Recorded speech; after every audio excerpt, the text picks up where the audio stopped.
الله والله والله والله الله والله.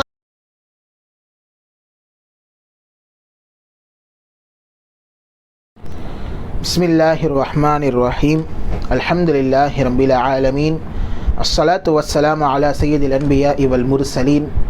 أما بعد فقد قال الله تعالى في القرآن الكريم والفرقان المجيد بعد أعوذ بالله من الشيطان الرجيم. بسم الله الرحمن الرحيم. مثلهم كمثل الذي استوقد نارا فلما أضاءت ما حوله ذهب الله بنورهم وتركهم في ظلمات لا يبصرون. صدق الله العظيم. رب اشرح لي صدري ويسر لي أمري واحلل عقدة من لساني يفقهوا قولي. ربي يسر ولا تعسر وتمم بالخير وبك نستعين. سبحانك لا علم لنا إلا ما علمتنا إنك أنت العليم الحكيم. எல்லா புகழும் புகழ்ச்சியும் ஏக வல்லோனாகிய அல்லாஹு ஜல்லஷானஹு வ தஆலா ஒருவனுக்கே உரித்தாகுக. கண்மணி நாயகம் முஹம்மது ரசூலுல்லாஹ் ஸல்லல்லாஹு அலைஹி வஸல்லம் அவர்களின் மீதும் அன்னாரது அடிச்சுவடுகளை அப்படியே பின்பற்றி நடந்த சத்திய சஹாபாக்கள், தாபிஈன்கள், தபஉ தாபிஈன்கள், ஹுஃபால்கள், ஷுஹதாக்கள், நல்லோர்கள், பெரியோர்கள் என இந்த உம்மத்தினர்களாகிய நம் அனைவரின் மீதும் எல்லாம் வல்ல அல்லாஹ்வின் நல்லருள் என்றென்றும் நிறைவாக உண்டாவதாக. ஆமீன். கடந்த 2 வாரங்களாக திருக்குர்ஆனுடைய தஃப்சீர் பயான் நடைபெறவில்லை. நமக்கு உடல்நிலை சரியில்லாத காரணத்தினாலும் ஒரு சில சஃபர்கள் இருந்த காரணத்தினாலும் தொடர்ந்து 2 வாரங்கள் தஃப்சீர் பயான் செய்ய முடியாமல் போய்விட்டது. இனி இன்ஷா அல்லாஹ் வாரந்தோறும் தஃப்சீர் பயான் கண்டிப்பாக முறையில் பதிவேற்றம் செய்யப்படும் என்பதையும் உங்களுக்கு நான் தெரிவித்துக் கொள்கிறேன். வாரந்தோறும் ஞாயிற்றுக்கிழமையன்று உங்களுக்காக வேண்டி தஃப்சீர் பயான் பதிவேற்றம் செய்யப்படும் இன்ஷா அல்லாஹ். இதற்கு முன்னர் நாம் சூரத்துல் பக்ராவில் 16 வசனங்களுடைய விளக்க உரையை நாம் பார்த்திருக்கிறோம். அந்த 16 வசனங்களில் ஒரு சில ஆயத்துகள், முதல் 5 வசனங்கள் அல்லாஹு தஆலா முத்தகீன்களை பற்றி அல்லாஹு தஆலா சொல்கிறான். முத்தகீன்கள் எப்படி இருப்பார்கள், அவருடைய தன்மைகள் என்ன என்பதெல்லாம் அல்லாஹு தஆலா சொல்லிவிட்டு அடுத்து 2 வசனங்கள் காஃபிர்களை பற்றி சொல்கிறான். அதாவது நமக்கு தெரிந்த காஃபிர்கள், இணை வைக்கக்கூடியவர்கள், காஃபிர்களை அவர்களுடைய தன்மைகள் எப்படி இருக்கும் என்பதாக அல்லாஹு தஆலா சொல்லிவிட்டு அடுத்ததாக 13 வசனங்கள் அல்லாஹு தஆலா இந்த முனாஃபிக்குகளை பற்றி அல்லாஹு தஆலா சொல்லுகிறான். முனாஃபிக்குகள், அப்போ முனாஃபிக்குகள் யார் என்பதையெல்லாம் நாம் பார்த்து விட்டோம். அந்த 13இல் கடைசி 4 வசனங்கள் இன்றைக்குரிய திருக்குர்ஆன் விளக்குவரையில் நாம் பார்க்கவிருக்கிறோம். இதில் அல்லாஹு தஆலா முனாஃபிக்குகளுக்கு ஒரு சில உவமைகளை, ஒரு உதாரணங்களை அல்லாஹு தஆலா சொல்லி காட்டுகிறான். முனாஃபிக்குகள் அவர்கள் எப்படி மதீனாவில் வாழ்கிறார்கள், அதற்குண்டான ஒரு உதாரணத்தை அல்லாஹு தஆலா சொல்லி காட்டுகிறான். அந்த உதாரணத்தோடும் அவர்கள் மதீனாவில் எப்படி வாழ்ந்தார்கள் என்பதையும் நாம் இரண்டும் சேர்த்து பார்த்தால் அது நமக்கு சரியாக தோன்றும். அல்லாஹு தஆலா இந்த உதாரணத்தை சரியாகத்தான் சொல்லியிருக்கிறார் என்று சொல்லி நமது உள்ளமே சொல்லும். அந்த அளவிற்கு மிக தெளிவான உதாரணத்தை அல்லாஹு தஆலா இந்த முனாஃபிக்குகளுக்கு அல்லாஹு தஆலா சொல்லித் தருகிறார். இந்த முனாஃபிக்குகள் இருக்கின்றார்களே 2 வகையினராக இருக்கிறார்கள். முதலாவது வகையினர் எப்படி என்றால் முழுக்க முழுக்க நிஃபாக்கு தன்மை உடையவர்கள், முழுக்க முழுக்க நயவஞ்சகத்தனத்தை உடையவர்கள். இவர்களுக்காக வேண்டி 17வது வசனத்தில் அல்லாஹு தஆலா ஒரு உதாரணத்தை சொல்லி காட்டுகிறான். 2வது வகையான முனாஃபிக்குகள் எப்படிப்பட்டவர்கள் என்றால் ஒரு சில நேரங்களில் அவர்கள் உள்ளம் இப்படி சொல்லும், பேசாமல் நம்ம முஸ்லீமாகவே மாறிவிடலாமே என்று சொல்லி அவர்கள் உள்ளம் சொல்லும். ஆனால் இருந்தாலும் அவர்கள் முஸ்லிம்களாக ஆக மாட்டார்கள். முனாஃபிக்குகளோடு சேர்ந்து இஸ்லாத்திற்கு இன்னும் களங்கத்தை தான் ஏற்படுத்துவார்கள். இப்படி இரண்டு வகையான முனாஃபிக்கிற்கும் அல்லாஹு தாலா இங்கே குர்ஆனில் உதாரணத்தை சொல்லி காட்டுகிறான். அதில் முதலாம் வகை முழுக்க முழுக்க நிஃபாக் உள்ளவர்கள், அவர்களுடைய உள்ளத்தில் நயவஞ்சகத்தனத்து உள்ளவர்களை பற்றி அல்லாஹு தாலா 17வது வசனத்தில் அல்லாஹு தாலா சொல்லி காட்டுகிறான். மஸலுஹும், அந்த முனாஃபிக்குகளுக்கு உதாரணம் கமஸலில்லதி ஸ்தௌகத நாரா, ஒருவனுடைய உதாரணத்தை போன்று.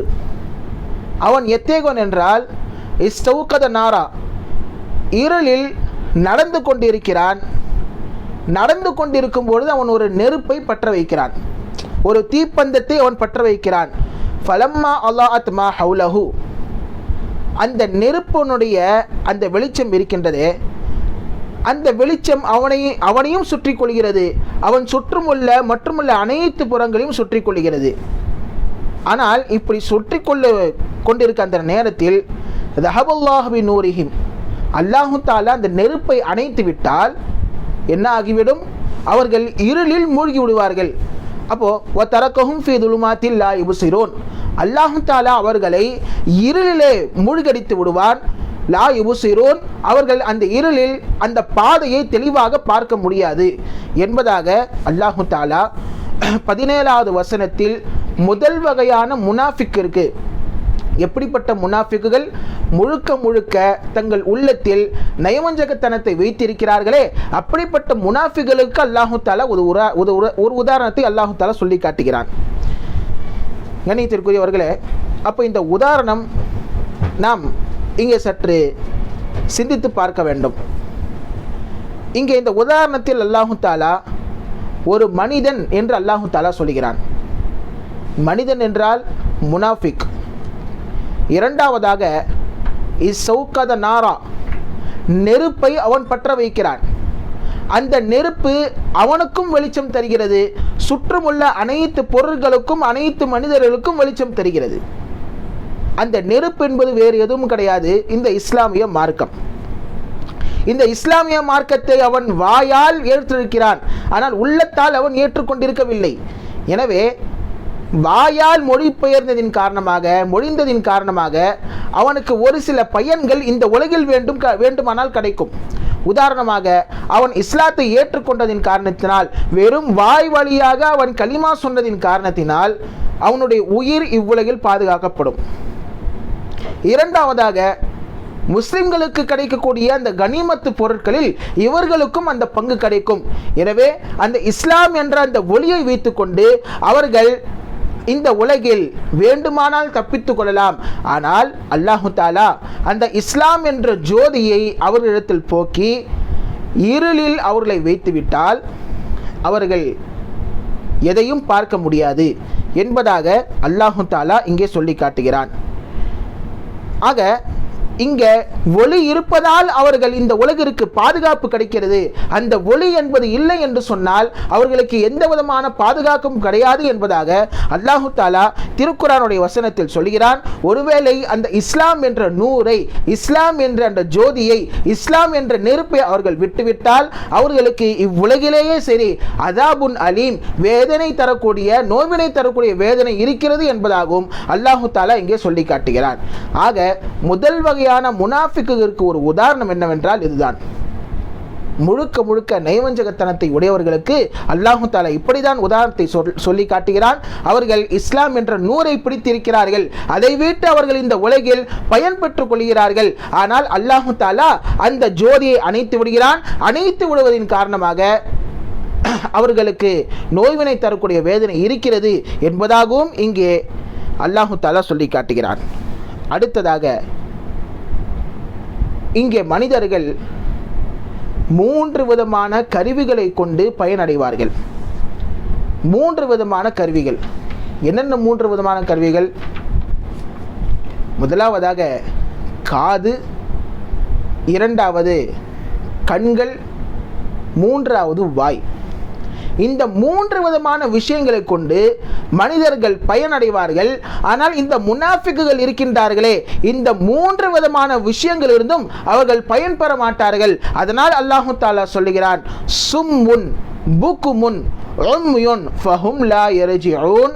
அல்லாஹு தாலா சொல்லுகிறான், சும்முன், அவர்கள் செவிடர்கள், புக்குமுன் ஊமையர்கள், வஉம்யுன் அவர்கள் கண் பார்வை தெரியாதவர்கள், குருடர்கள், ஃபஹும் லா யர்ஜிஊன் அவர்கள் இந்த தீய செயல்களிலிருந்து அவர்கள் மீள மாட்டார்கள் என்பதாக அல்லாஹு தஆலா சொல்லுகிறான். ஆக முழுக்க முழுக்க நயவஞ்சகத்தனத்தை உள்ளத்தில் வைத்திருக்கிறார்களே, அப்படிப்பட்ட முனாஃபிக்குகளுக்கு அல்லாஹு தஆலா சொல்லுகிறான், அவர்களுக்கு காது கேட்கத்தான் செய்யும், அவருடைய வாய்கள் பேசத்தான் செய்யும், அவர்களுக்கு கண்கள் தெரியத்தான் செய்யும்.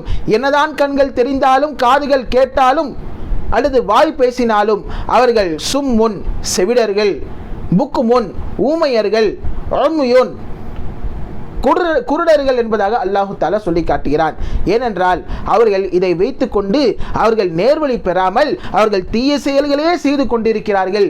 எனவே அவர்கள் செவிடர்கள், குருடர்கள், ஊமையர்கள் என்று சொல்லி அல்லாஹு தஆலா திருக்குர்ஆனில் சொல்லி காட்டுகிறான்.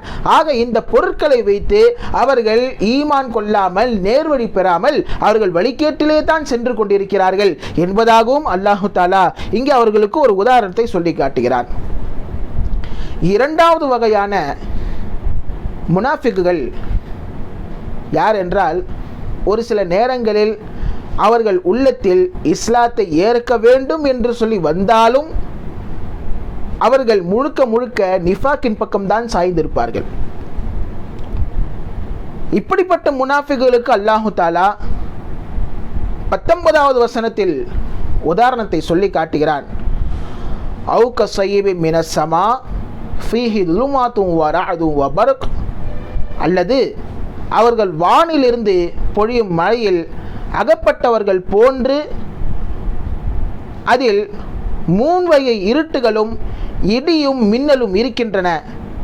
யஜஅலூன அஸாபியஹும் ஃபீ ஆதானிஹிம் மினஸ் ஸவாயிகி ஹதரல் மௌத், இடி முழக்கத்தின் காரணத்தினால் அவர்கள் மரணத்தை பயந்தார்கள்.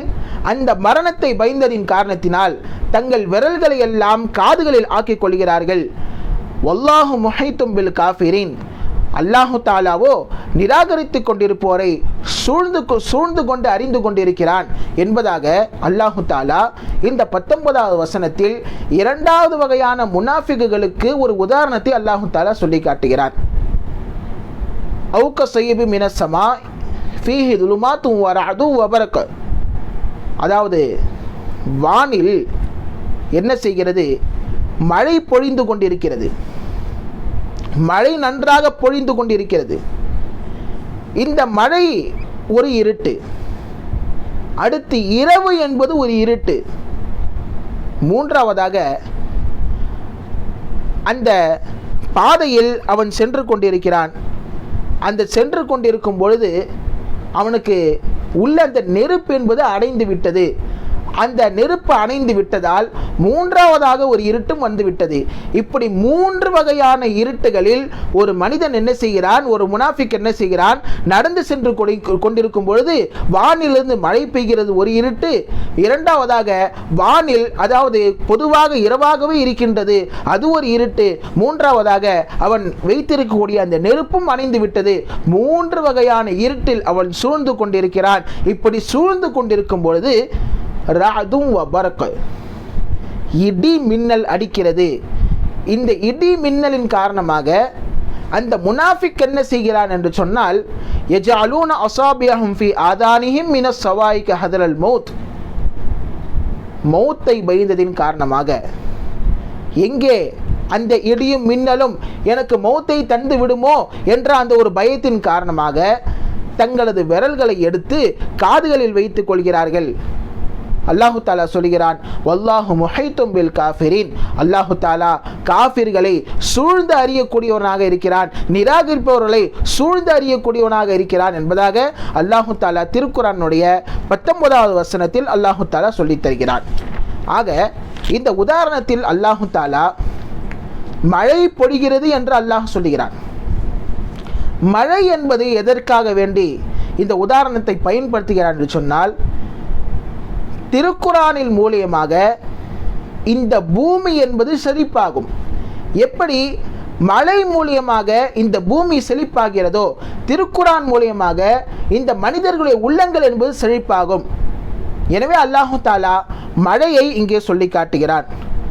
இரண்டாவதாக, எப்படி திருக்குரானின் மூலம் இந்த உள்ளங்கள் பரிசுத்தப்படுத்தப்படுகிறதோ, இந்த உள்ளங்கள் எப்படி தூய்மையாகிறதோ, அதே போன்றுதான் இந்த மழை பூமியில் பொழிந்தால் என்ன செய்யும்? புற்பூண்டுகள் எல்லாம் முளைக்கும், பரிசுத்தமாக ஒரு நன்றாக விளைச்சல் தரக்கூடிய பூமியாக மாறும். எனவே அல்லாஹு தாலா மழையை இங்கே உதாரணமாக சொல்லி காட்டுகிறான். அடுத்ததாக இருள் சூழ்ந்திருக்கிறது என்று அல்லாஹு தாலா சொல்கிறான். இந்த இருள் என்பது வேறு எதுவும் கிடையாது. அல்லாஹு தாலா எதையெல்லாம் தடுத்திருக்கிறானோ, எந்தெந்த ஹராமான காரியங்கள் எல்லாம் தடுத்திருக்கிறானோ அவைகளெல்லாம் இருள்கள். ஆனால் இந்த இடியும் மின்னலும் இருக்கின்றதே, இதற்கு அல்லாஹு தாலா ஏன் இந்த ஒரு உதாரணத்தை சொல்கிறான் என்று சொன்னால், அவர்களுக்கு இந்த இடி மின்னல் எப்படி இருக்கும் என்று சொன்னால், இஸ்லாமுடைய சட்டத்திட்டங்கள், அந்த சட்டத்திட்டங்கள் இவர்கள் ஏற்பதற்கு மறுக்கிறார்கள். உதாரணமாக, நீங்கள் ஜிஹாதிற்கு கலந்து கொள்ளுங்கள் என்று சொன்னால் அவர்கள் ஜிஹாதிற்கு கலந்து கொள்ள மாட்டார்கள். இதனால் அவர்கள் பயந்து வீடுகளுக்குள் ஒழிந்து கொள்வார்கள். ஒருவேளை வெற்றி என்பது வந்துவிட்டால், இஸ்லாமியர்களுக்கு கிடைத்துவிட்டால், இந்த வெற்றி என்பது எங்களால் தான் வந்தது என்று சொல்லிக் கொண்டிருப்பார்கள். எனவே அல்லாஹு தாலா சொல்லுகிறான், இந்த இடியையும் மின்னலையும் இதற்காக வேண்டி உதாரணமாக ஆக்குகிறான். இந்த இஸ்லாமிய சட்டங்களுக்காக வேண்டி அல்லாஹு தாலா உதாரணமாக ஆக்குகிறான். இஸ்லாம், நீங்கள் போர் செய்யுங்கள், ஜிஹாதிற்காக வேண்டி செல்லுங்கள் என்று ரசூலுல்லாஹி ஸல்லல்லாஹு அலைஹி வஸல்லம் அவர்கள் சொன்னால் அவர்கள் போருக்காக வேண்டி வரமாட்டார்கள். அந்த போருக்கு பயந்து அவர்கள் வீட்டில் அமர்ந்து கொள்வார்கள். எனவே தான் அல்லாஹு தாலா இப்படி ஒரு உதாரணத்தை சொல்லி காட்டுகிறான். யஜஅலூன அஸாபியஹும் ஃபி ஆதானிஹிம் மினஸ் ஸவாயிக் ஹதரல் மௌத். மௌத்துடைய அந்த பயத்தின் காரணமாக தங்கள் காதுகளில் என்ன செய்து கொள்வார்கள்? விரல்களை வைத்து இப்படி அழைத்துக் கொள்வார்கள் என்பதாக அல்லாஹு தஆலா திருக்குரானில் சொல்லுகிறான். என்னதான் அவர்கள் வெளிரங்கத்தில் நாங்கள் உங்களோடு இருக்கிறோம், நாங்கள் முஸ்லிம்களாக இருக்கிறோம் என்று சொன்னாலும், வல்லாஹு முஹீத்தும் பில் காஃபிரீன், நிராகரிப்பவர்களே அல்லாஹு தஆலா சூழ்ந்தறியக்கூடியவனாக இருக்கிறான் என்பதாக அல்லாஹு தஆலா சூரத்துல் பக்ராவினுடைய 19வது வசனத்தில் சொல்லி காட்டுகிறான். அடுத்ததாக இந்த முனாஃபிக்குகளுக்கு இன்னும் ஒரு அடையாளத்தை, ஒரு உதாரணத்தையும் அல்லாஹு தஆலா சொல்லி காட்டுகிறான். யகாதுல் பர்கு யக்தஃபு அப்சாருஹும். இந்த இடியும் மின்னலும் இருக்கின்றதே, யக்தஃபு அப்சாருஹும், அவர்களுடைய பார்வைகளை பறிக்க பார்க்கின்றது. குல்லமா அல்லாஹ் லஹும் மஷவ் ஃபீ. அந்த மின்னல் வெட்டும் பொழுது அவர்கள் என்ன செய்வார்கள்? நடப்பார்கள். லேசாக வெளிச்சம் என்பது அந்த மின்னலின் மூலியமாக வரும். அந்த மின்னலின் மூலியமாக அந்த வெளிச்சம் வந்துவிட்டால், அந்த இருட்டில் அவர்கள் அந்த வெளிச்சம் தெரிந்துவிட்டால் நடக்க ஆரம்பிப்பார்கள். இதா அதுலம அலைஹிம் காமு. அந்த வெளிச்சம் என்பது ஒரு சில நிமிடங்கள் அல்ல ஒரு சில செகண்ட் தான் தெரியும். அந்த ஒரு சில செகண்டுக்கு பின்னாடி இருட்டாகிவிட்டால் காமு, அவர்கள் நின்று விடுவார்கள்.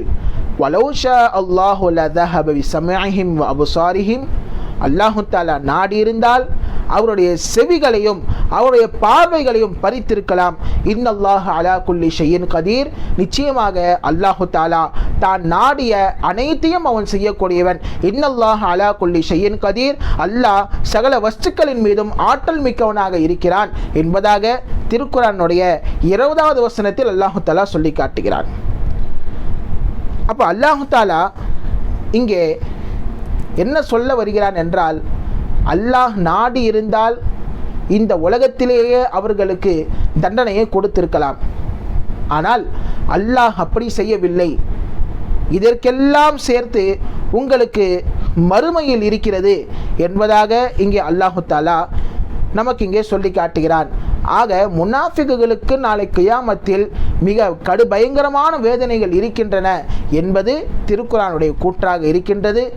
இது அல்லாஹு தஆலா முனாஃபிக்குகளை பற்றி 2 விதமான உதாரணங்கள் அல்லாஹு தஆலா சொல்லி காட்டுகிறான். இத்தோடு இந்த சூரத்துல் பக்ராவினுடைய 2வது ருக்கு முடிவுற்றது. அடுத்ததாக 3வது ருக்கு ஆரம்பமாகிறது. வேற சாப்டரில் அல்லாஹு தஆலா பேசுகிறான். முதலாவதாக அல்லாஹு தஆலா முத்தகீன்களை பற்றி சொன்னான். 2வது காஃபிர்களை பற்றி சொன்னான். மூன்றாவதாக முனாஃபிக்குகளை பற்றி அல்லாஹு தஆலா சொன்னான். இப்படி 3 விதமான தரப்பு மக்களை பற்றி அல்லாஹு தஆலா சொல்லிவிட்டு பொதுவாக உலகில் இருக்கக்கூடிய அனைத்து மக்களுக்கும் ஒரு அழைப்பை அல்லாஹு தஆலா விடுக்கிறான். என்ன அழைப்பு தெரியுமா? அல்லாஹு தஆலா சொல்லுகிறான், யா அய்யுஹன் நாஸு அபுது ரப்பக்குமுல்லதி ஹலகக்கும் வல்லதீன மின் கபலிக்கும் லஅல்லக்கும் தத்தகூன். யா அய்யுஹன் நாஸ், ஓ மக்களே, அபுது ரப்பக்குமுல்லதி ஹலகக்கும் வல்லதீன மின் கபலிக்கும், எந்த ரப்பு உங்களை படைத்தானோ, உங்களை மட்டுமல்ல உங்களுக்கு முன்னுள்ளோர்களையும் படைத்தானோ அத்தகைய ரப்பை நீங்கள் வணங்குங்கள். லஅல்லக்கும் தத்தகூன், நீங்கள் பயபக்தியாளர்களாக ஆகலாம் என்பதாக அல்லாஹு தஆலா பொதுவாக இந்த உலகில் இருக்கக்கூடிய அனைத்து மக்களுக்கும் ஒரு அழைப்பை அல்லாஹு தஆலா விடுக்கிறான். அப்போ ஏன் இந்த அழைப்பு? சரி, காஃபிர்களுக்கு இந்த அழைப்பு கொடுக்கலாம், முனாஃபிக்குகளுக்கு இந்த அழைப்பு கொடுக்கலாம், ஏன் முஸ்லிம்களுக்கு இந்த அழைப்பு என்றால், இது முகாத்தப் எதிராளியை கவனித்து என்ன செய்யும்? இந்த அழைப்பு என்பது மாறுபடும். உதாரணமாக ஒரு முஸ்லிமை பார்த்து நீ அல்லாஹை வணங்கு என்று சொன்னால் அதற்கு என்ன தெரியுமா அர்த்தம்? ஏப்பா, நீ பாவங்கள் எல்லாம் செய்து கொண்டிருக்கிறாய், அந்த பாவங்களை எல்லாம் தவிர்த்து விட்டு நீ அல்லாஹை வணங்கு என்று சொல்லி அல்லாஹு தஆலா இங்கே சொல்லி காட்டுகிறான். அடுத்ததாக ஒரு முனாஃபிக்கை பார்த்து அபுது ரப்பக்கும், உங்களுடைய ரப்பை நீங்கள் வணங்குங்கள் என்று சொல்லப்பட்டால் அதற்கு அர்த்தம் என்ன தெரியுமா? முனாஃபிக்கே, நீ உள்ளத்தில் இஸ்லாத்தை பற்றி உள்ள நைவஞ்சக கருத்து எல்லாம் வைத்து கொண்டிருக்கிறாய், இஸ்லாத்திற்கு விஷமித்தனங்களை எல்லாம் நீ செய்து கொண்டிருக்கிறாய், அதையெல்லாம் விட்டுவிட்டு உன்னை படைத்து பரிபாலிக்கின்ற அந்த ரப்பை நீ வணங்கு என்பதாக அல்லாஹு தஆலா இங்கே சொல்லி காட்டுகிறான். காஃபிர்களுக்கு பொதுவாக அவர்கள் இணை வைத்து கொண்டிருக்கிறார்கள். அந்த இணை வைப்பாளர்களுக்கு அல்லாஹு தஆலா சொல்கிறான், நீங்கள் இணையெல்லாம் விட்டுவிட்டு எல்லாம் வல்ல ஒரே ஒரு ரப்பாக இருக்கக்கூடிய உங்களை படைத்து பரிபாலிக்கின்ற அந்த ரப்பை மட்டும் நீங்கள் வணங்குங்கள் என்பதாக காஃபிர்களை பார்த்து அல்லாஹு தஆலா சொல்கிறான். இதே முஸ்லிம்களில் இப்படியும் இருப்பார்கள், எந்நேரமும் எந்தவித பாவமும் செய்யாமல் ஒரு கண் சிமிட்டும் நேரம் கூட அல்லாஹ்விற்கு மாறு செய்யாமல் இருப்பார்கள். அப்படிப்பட்டவர்களுக்கும் இந்த அழைப்பு பொருந்தும். நீங்கள் உங்களுடைய வணக்கத்தில் நீங்கள் சிரமமாக இருங்கள், நீங்கள் அல்லாஹ்வையே எப்பொழுதுமே நீங்கள் வணங்கி கொண்டிருங்கள் என்பதாக அல்லாஹு தஆலா இந்த ஒற்றை வசனத்தில் உலகில் இருக்கக்கூடிய அனைத்து மக்களுக்கும் ஏகத்துவத்தை அல்லாஹு தஆலா போதிக்கிறார். இங்கே ஒரு விஷயம், அல்லாஹு தஆலா என்னை வணங்குங்கள் என்று சொல்லவில்லை. என்ன சொல்லலை? என்ன வணங்குங்க அப்படின்னு சொல்லலை. மாறாக உஅ்புது ரப்பக்கும், உங்களுடைய இரட்சகனை வணங்குங்கள் என்று அல்லாஹு தஆலா சொல்லியிருக்கிறார். இதற்கு காரணம் என்ன? உங்களுக்கு எல்லா விதமான சௌகரியங்களையும் அல்லாஹு தஆலா செய்து கொடுத்திருக்கிறார், எல்லா விதமான வசதிகளையும் அல்லாஹு தஆலா செய்து கொடுத்திருக்கிறார். உங்களுக்காக தான் இந்த வானம் படைக்கப்பட்டது, உங்களுக்காக தான் இந்த பூமி படைக்கப்பட்டது, உங்களுக்காக தான் மழை பொழிகிறது, உங்களுக்காக தான் சூரியன் சந்திரன் நட்சத்திரங்கள் எல்லாம் உங்களுக்காக தான் படைக்கப்பட்டது. கப்பல் உங்களுக்காக தான் கடலில் அல்லாஹு தஆலா செலுத்துகிறான், கடலில் மீன்கள் எல்லாம் நமக்காக தான். இங்கே உலகில் வாழக்கூடிய அனைத்து விதமான உயிரினங்களும் உங்களுக்காக தான் நான் படைத்திருக்கிறேன். எனவே உங்களை நான் படைத்தது மாத்திரம் அல்லாமல் இந்த உயிரினங்களை எல்லாம் வைத்து செடி கொடிகள் எல்லாம் வைத்து உங்களை நான் பரிபாலிக்கவும் செய்கிறேன். எனவே நீங்கள் எப்படிப்பட்ட இரட்சகனை வணங்க வேண்டும்? உங்களை பரிபாலிக்கின்ற இரட்சகனை அல்லவா நீங்கள் வணங்க வேண்டும். எனவே நீங்கள் உஅ்புது ரப்பக்கும், உங்களுடைய ரப்பை, அதாவது உங்களை பரிபாலிப்பவனை நீங்கள் வணங்குங்கள் என்பதாக அல்லாஹு தஆலா திருக்குர்ஆனில் சொல்லி காட்டுகிறார். ஆக இப்படி நாம் அல்லாஹை வணங்கினால் லஅல்லக்கும் தத்தகூன், நாம் எப்படி ஆகலாம்? பயபக்தி உள்ளவர்களாக மாறலாம் என்பதாக அல்லாஹு தஆலா திருக்குர்ஆனில் சொல்லி காட்டுகிறார்.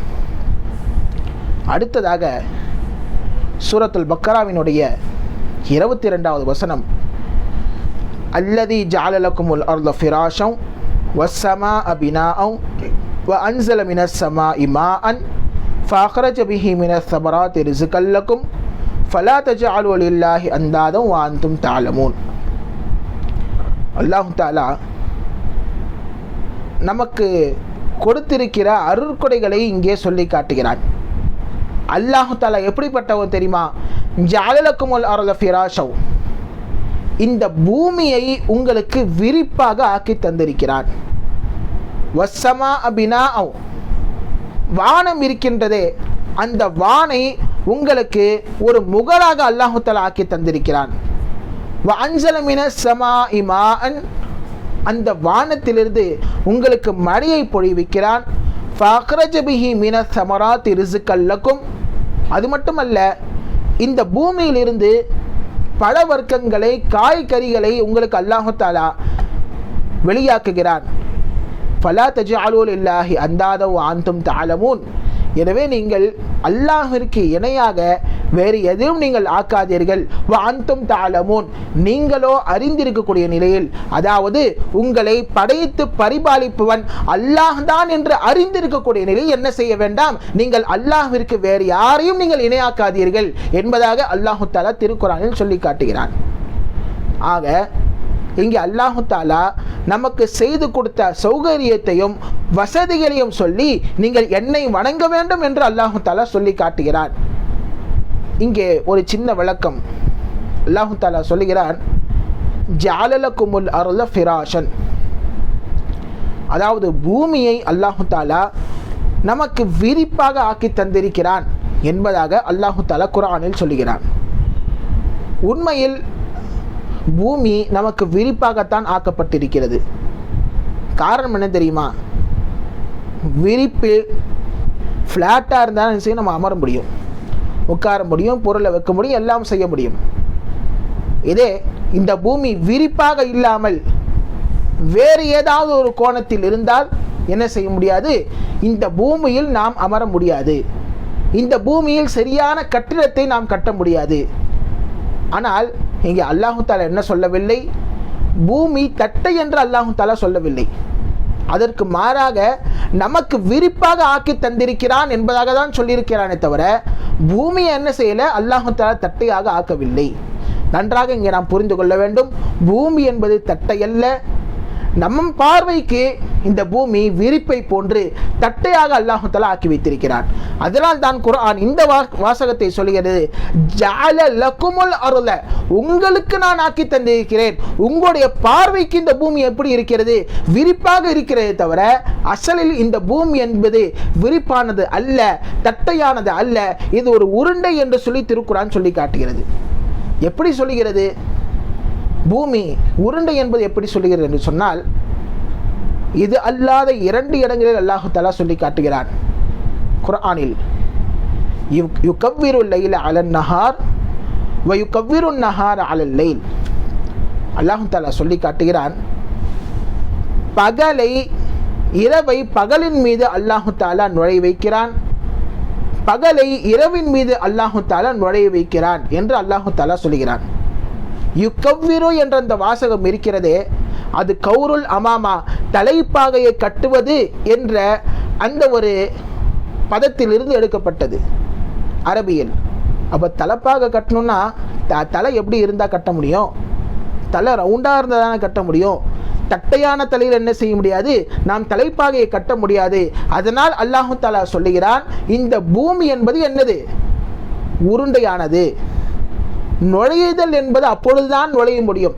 இரவு பகலின் மீது நுழைவதும் பகல் இரவின் மீது நுழைவதும் அது உருண்டையாக இருந்தால் தான் முடியுமே தவிர தட்டையாக இருந்தால் நுழைய முடியாது. இரண்டாவதாக நமக்கு இதுவும் புரியவில்லை என்பதற்காக வேண்டி அல்லாஹ் தஆலா சொல்கிறான், வல் அர்த பஅத தாலிக தஹாஹா, இந்த பூமி இருக்கின்றதே தீக்கோடியின் முட்டை போன்று இருக்கிறது. அப்போ தெளிவாக அல்லாஹ் தஆலா சொல்லிவிட்டான், இந்த பூமி தட்டை இல்லை, உருண்டை என்று எப்பொழுது சொல்லிவிட்டது? 1400 வருடங்களுக்கு முன்னால் இந்த திருக்குர்ஆன் சொல்லிவிட்டது பூமி உருண்டை என்று சொல்லிவிட்டது. ஆனால் பூமி உருண்டை என்று சொன்ன கலீலியோ எல்லாம் சிறைக்கெல்லாம் சென்று வந்தார். ஆனால் திருக்குர்ஆனுடைய கருத்தை பாருங்கள். 1400 வருடங்களுக்கு முன்னர் இந்த பூமி என்பது உருண்டை, தட்டையானது அல்ல என்பதை குர்ஆன் நமக்கு சொல்லி காட்டுகிறது. ஆக விஞ்ஞானத்திற்கும் குர்ஆனுக்கும் எந்த விதமான முரண்பாடும் கிடையாது. ஒருவேளை முரண்பாடு என்பது இருந்தால் குர்ஆன் தான் சரியாக இருக்குமே தவிர விஞ்ஞானம் தப்பாகத்தான் இருக்கும்.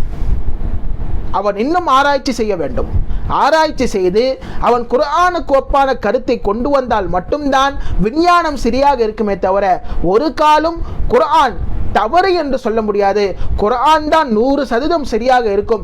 விஞ்ஞானத்தில் அவன் ஒரு காலத்தில் ஒரு கருத்தை சொல்லுவான், அடுத்த காலத்தில் அவன் கருத்தை மாற்றி விடுவான். ஆனால் குர்ஆன் என்பது அப்படி அல்ல. 1400 ஆண்டுகளாக அதே கருத்துக்களை உட்பொதிந்ததாகத்தான் இருக்கிறது என்பதையும் உங்களுக்கு நான் இங்கே சொல்லியாக வேண்டும். ஆக அடுத்தபடியாக அல்லாஹு தாலா இந்த குர்ஆனுடைய ஒரு சில சிறப்புகளையும், இந்த குர்ஆனுக்கு எதிராக யார் யாரெல்லாம் போட்டி போட வருகிறீர்கள் என்று சொல்லி அல்லாஹு தாலா சவாலையும் விடுக்கிறான். அதையெல்லாம் இன்ஷா அல்லாஹ் இனி அடுத்து வரக்கூடிய வாரங்களில் நாம் பார்ப்போம். ஆக எல்லாம் வல்ல இறைவன் முனாஃபிக்கான தன்மைகளை விட்டும் அல்லாஹு தாலா நம்மை பாதுகாப்பானாக. இந்த குர்ஆனை இன்னும் மென்மேலும் விளங்கி அதை ஓதி அதன்படி அமல் செய்யக்கூடிய தௌஃபீக்கையும் எல்லாம் வல்ல அல்லாஹ் நம் அனைவருக்கும் தந்தல் புரிவானாக. ஆமீன். வாஹிரு தாவானா அல்ஹம்துலில்லாஹி ரப்பில் ஆலமீன். அஸ்ஸலாமு அலைக்கும் வரஹ்மத்துல்லாஹி வபரகாத்துஹு.